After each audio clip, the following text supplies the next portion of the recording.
welcome to secondary steel making course. Today I am going to talk about broadly what is the content of unit 1.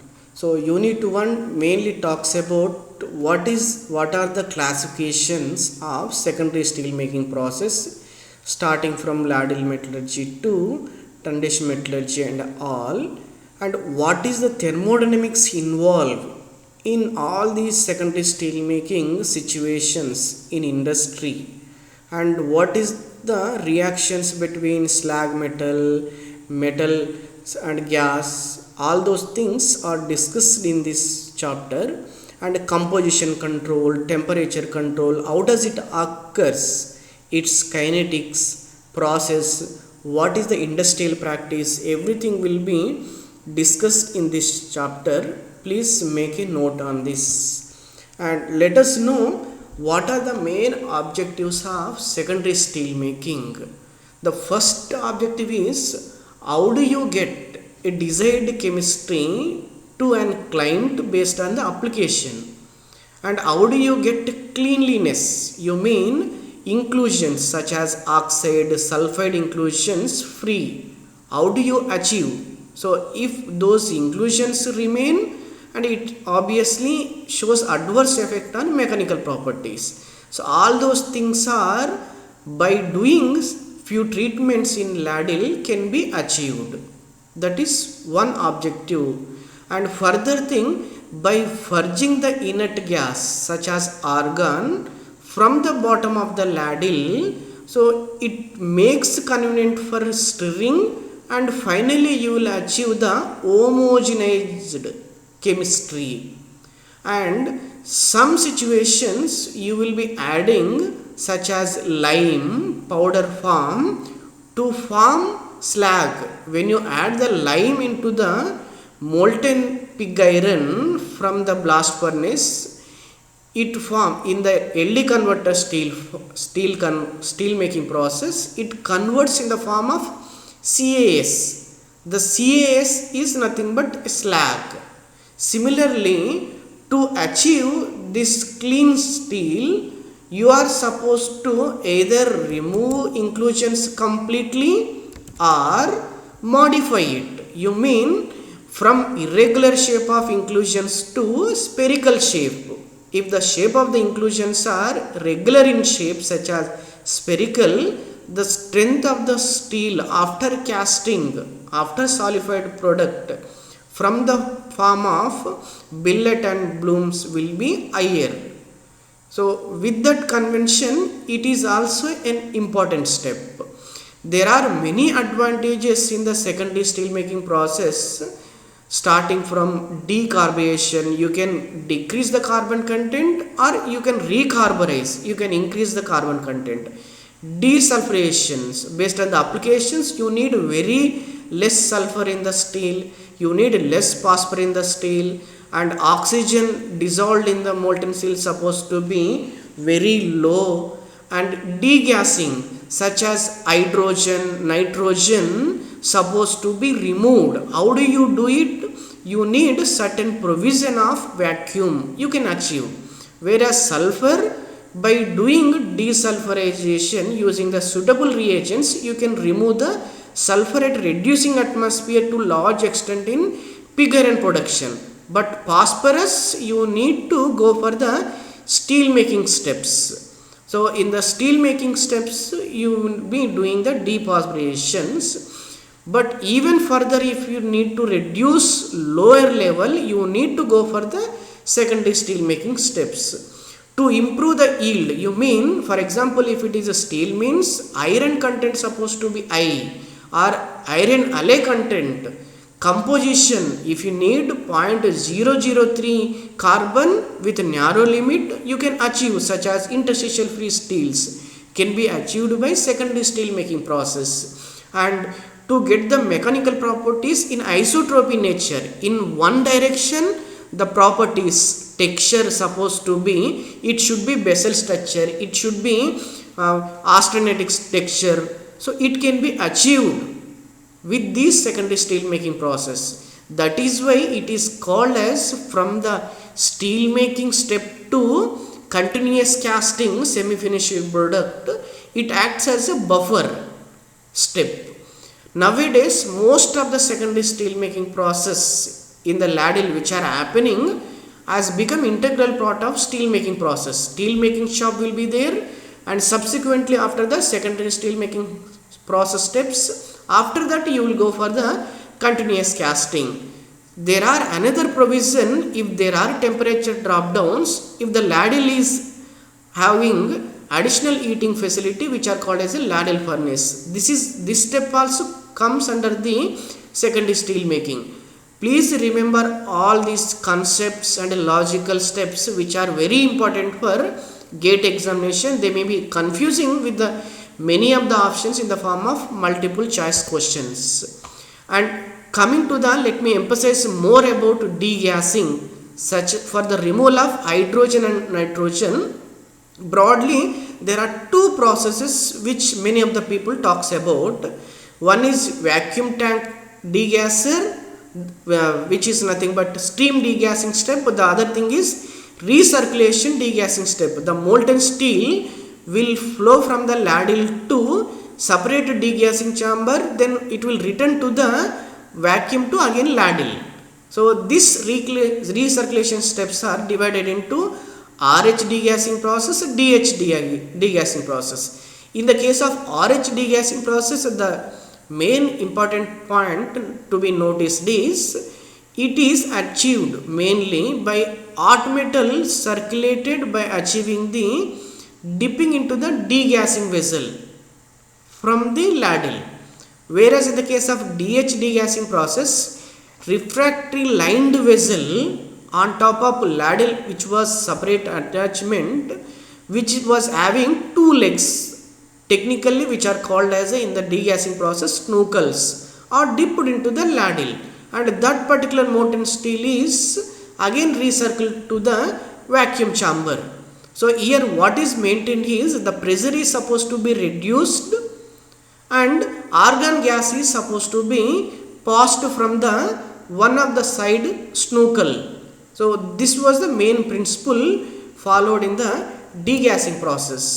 Let me talk about common secondary refining process. Ladle furnace treatment for the temperature adjustment is also called as a secondary refining process, and inert gas purging process. By purging the argon gas from the bottom, you can achieve the homogeneity in the chemistry of the steel, and vacuum degassing process, maintaining the vacuum for surrounding the ladle. You can remove the gases such as hydrogen and nitrogen predominantly. Along with this, oxygen, sulfur can also be removed to very narrow limit. Vacuum argon degassing, you can, if there are temperature drop downs, you can achieve by the arcing, by the provision of electrodes. Vacuum oxygen decarburizzer, argon oxygen decarburizzer. So these steps basically to decrease the carbon content further lower level. And RH degassing process, Ruhr-Stahl-Erhard degassing process. Ruhr is one of the place in the Germany. Stahl is in the Germany language, it is called steel. Erhard is another place in Germany. These steel making degassing processes are developed based on the copyright. They have named RH degassing process. Similarly, Democritus process, DH degassing process. Lastly, injection metallurgy. Mainly you will inject the powder to either to modify the inclusions or to remove the inclusions which was carried out in the injection. Now let me give you the broad capabilities of secondary refining process or secondary steel making process, you can call it as a. Let me take example of vacuum degassing process, vacuum arc degassing, ladle furnace, vacuum oxygen decarburizzer, injection metallurgy, inert gas purging process. Let me take the capability of deoxidation. How much these things can done? Deoxidation. Mainly all these the chemical reactions in the secondary steel making are deoxidation or oxidation reactions. To remove the oxygen dissolved in the steel, molten steel after the primary steel making steps. You can achieve by the vacuum degassing, by the steam degassing process, or combination of vacuum arc degassing process, ladle furnace to some extent, and vacuum oxygen decarburization. Carbon goes as a CO, carbon monoxide, and that is one form of oxygen is there going out. And injection metallurgy, you are modifying, remove the inclusions in the form of oxides such as FeO and CaO. Oxygen dissolved in the steel is going out, and inert gas you are sending the argon. It stirs in between the molten steel and it removes, it floats, favors to the floating of oxides in the form of FeO and CaO to combine with the slag.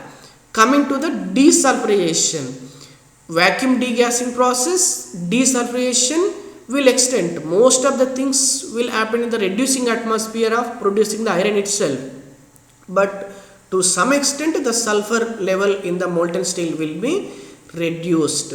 And vacuum arc degassing process, yes. Ladle furnace process, yes. Vacuum oxygen decarburization process, desulfurization can be done to some extent.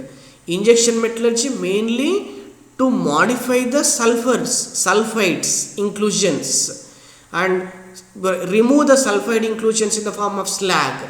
So injection metallurgy is very much capable of desulfurization step. Inert gas purging to some extent, it helps in the modifying the shape of the inclusions. Decarburization, vacuum degassing, only hydrogen, nitrogen to much extent is removed. So decarburization we say no. Vacuum arc degassing we say no. Ladle furnace, it is only the temperature adjustment will takes place mainly. And vacuum oxygen decarburization, it is the purpose of decarburization techniques. That is why injection metallurgy, IGB process, everything is no. So it is simple to remember. This on this table you may be getting many questions in the GATE examination. Please make a note on this, dear students. Heating, vacuum degassing, vacuum arc degassing, because of the arc you can achieve the heating, temperature can be adjusted before going to the continuous casting process after the secondary refining steps. Ladle furnace main purpose is heating only. And vacuum oxygen decarburization, yes, by the chemical reactions you can increase the enthalpy. Injection metallurgy, IGB process, no. Degassing, the name itself suggests that degassing. Degassing, yes. Ladle furnace, no. Hydrogen sulfur may not be removed. Vacuum oxygen decarburization in the form of oxygen, CO. Injection metallurgy, IGB, no. Inclusion modifications in vacuum degassing will not occur to some large extent. And vacuum arc degassing process, yes, inclusion modification from the irregular size to regular size. Ladle furnace, because of the stirring by the temperature adjustment by again heating, so it will be modified from irregular to regular. VOD process, no. IM process, yes. The main purpose of IM is inclusion modification only. IGB process to minor extent. So please remember this table, which is very important for your GATE examination. Coming to the deoxidation, oxygen dissolved in the primary steel making process, removing process is called as a deoxidation. Mainly you use aluminium added as a form of strips. Immediately it converts in the form of Al to O3, which has higher melting point around 2000 than the steel melting point, which was 1600. So it float to the top and it forms solid slag. So it is easy to remove the oxygen dissolved by using aluminum. That is why aluminum is assumed as best deoxidizing agent, which was followed all this in the ladle metallurgy. Deoxidizers, because of the buoyancy force, immediately with the oxygen purging, which was oxygen was purging, and you are simultaneously you are adding the aluminum, it goes to the deeper of the molten bath from the top to bottom. So that's way you can achieve the deoxidation product in the form of solid such as Al2O3, liquid such as P2O5, SO2 such as gas can be removed. Oxygen dissolved in the steel can be removed completely by the combination of all these ways in the form of slag. And coming to the example, the better deoxidizing agent is aluminium, which is simple deoxidizing agent. So these particular things are assumed as a mainly melting point of hot metal is lower than the melting point of these particular elements is lower than the molten metal bath. Coming to these particular things, melting point of these allying elements, deoxidizers is higher. And let me categorize in the form of simple oxidation. Only one element is assumed as, out of all these particular periodic table elements, aluminum is assumed as a simple deoxidizing element. Most of the industry usually follows this thing. Complex deoxidation, all these things are to some extent. This was used to large extent. Now let me talk about the kinetics or rate of deoxidation. These things depends upon what? What are they? For example, coming to the dissolution of deoxidizer into the molten steel. How does it occurs? Since the melting point of the deoxidizer such as the Al2O3, it intensifies the agitation, it goes to the immediately to the top of the molten steel, it solidifies immediately. And chemical reactions between the oxygen dissolved in the molten steel and deoxidizing element mainly occurs in the phase boundary of the molten steel and slag. The other thing is nucleation of deoxidation. How does it occurs? Nucleation, whether it is homogeneous or heterogeneous. Initially it forms heterogeneous. It could be at the random locations, nucleates. Slowly after a while, around 5 minutes approximately, it homogenizes. And what is the growth of nuclei? This particular deoxidizing nuclei principally occurs by diffusion process. It forms either in the form of liquid or gas. It grows. And removal of deoxidation product will be done either by the flotation or absorbing with this slag. So now let me talk about some of the industrial practices of deoxidation process. Mainly the industries prefer to use deoxidizing element addition to the molten bath of primary steel, or in the form of bullet shooting methods such as CaO powder, or wire feeding of such as CAS, silicon wire, so which was rounded to the drum and connected to the motor, and through this particular driving mechanism slowly with the guided tube you will be sending into the molten steel bath. And the other side you are forging the argon lancing, so that you will be getting the homogeneity and you will be achieving the CaO and SiO2 as a form of the slag which comes up. You can remove. So it means with the CaO, oxygen dissolved in the steel came off. With SiO2, oxygen dissolved in the steel came up as a form of the slag. So that is why these things are preferably used. Now coming to the main principle of steel making reactions are, if you take iron and oxygen purging in the steel making, which you studied in the steel making course, which forms FeO, which is also oxidation, and CO gas decarbonation, which is also oxidation reaction, MnO, silicon oxygen, phosphorus oxygen, sulfur oxygen, all these desulfuration, dephosphorylation, demanganization, all these things are roaming around the oxidation. That's why chemical reactions in the steel making are called as the oxidation reactions. And one more advantage, you don't supply in the, just like electric arc furnace, you don't supply the heat source from the outside. The chemical reactions are supplement enough to the provide the exothermic nature, from the 1250 to 1300 of molten steel which came from the primary steel making process. When you are tapping the molten steel at the continuous casting stage, you will be achieving the 1600 to 1650 degrees Celsius temperature.